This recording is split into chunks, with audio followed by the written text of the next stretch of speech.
Russia's war on Ukraine is intensifying. Peace talks appear to have hit a dead end. Here's what President Trump had to say about a Russia sanction deadline.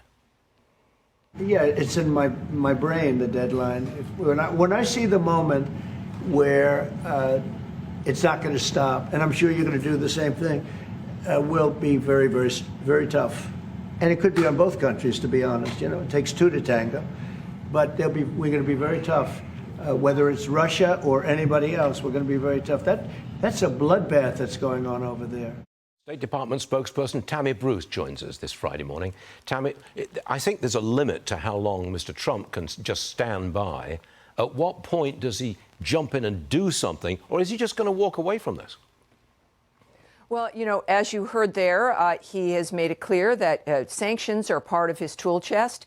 We have not lifted any sanctions that we've had on Russia for quite some time now. So we know that that's an element that he would want to use as he relies on diplomacy, on negotiations, and this is part of it. What he understands and is true, as does Secretary of State Marco Rubio, is that this conflict can't be won by either party militarily. So it has to come to a conclusion through negotiations. And if there is something that the United States can do, as the president has indicated, that is not military, that pushes perhaps one of the parties into being serious about negotiations, that is up to the president, and he has many options, and he is at the point, as you could tell in that clip, of beginning to consider them. He's getting frustrated, isn't he?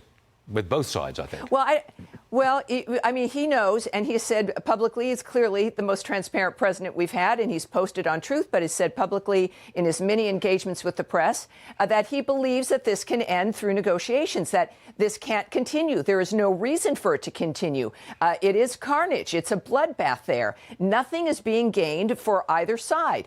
And it's, I think, perplexing to him, because we have a president who wants to do well for his country. He knows what America needs. He knows what can be accomplished. And he thinks about the people around the world and the fact that the world does not win when there's wholesale slaughter being engaged in between any set of countries. So he wants what's best for Americans, and to achieve that, we need a world that is at peace and that is operating in a civilized manner. I want to turn to the toxic pathogen smuggling case. We've had it a lot on this program. This, I think this is a direct threat, by the looks of it at least. What will our response be? Well, the good news is, of course, is that we caught them in this regard. But, of course, what's concerning is the fact that this, I would suppose, would be like potato chips. You don't do it just once. You don't have just one. And there has been some remarks in some of the filings, et cetera, about the fact that they've done this before. So we know that this is a world that is we've closed our borders. That is something President Trump gave us in this first term. He's given it to us again by his very presence in the second term. But we learned, certainly, at least we should have with COVID, that there are things that can come across a border that can be either carried or certainly a natural pathogen that we also must be very vigilant about. So now we've got a dynamic where it's clear that there is bioweapons, that there are enemies out there that would consider doing horrible things, not just to our country, but to other countries. And we've got them, and that's the good news. Now, what clearly must follow is making sure that we are as vigilant about this as we are other threats on this country. But we want to know who sent them here. Who organized this bioterror? I mean, do you think, I mean, I'm not asking you to speculate, but would Thank you, I won't. I'm sure you won't, but do you think maybe Xi Jinping knew about this, or senior Communist Party officials, that it was done deliberately to get under our skin and threaten us with terror?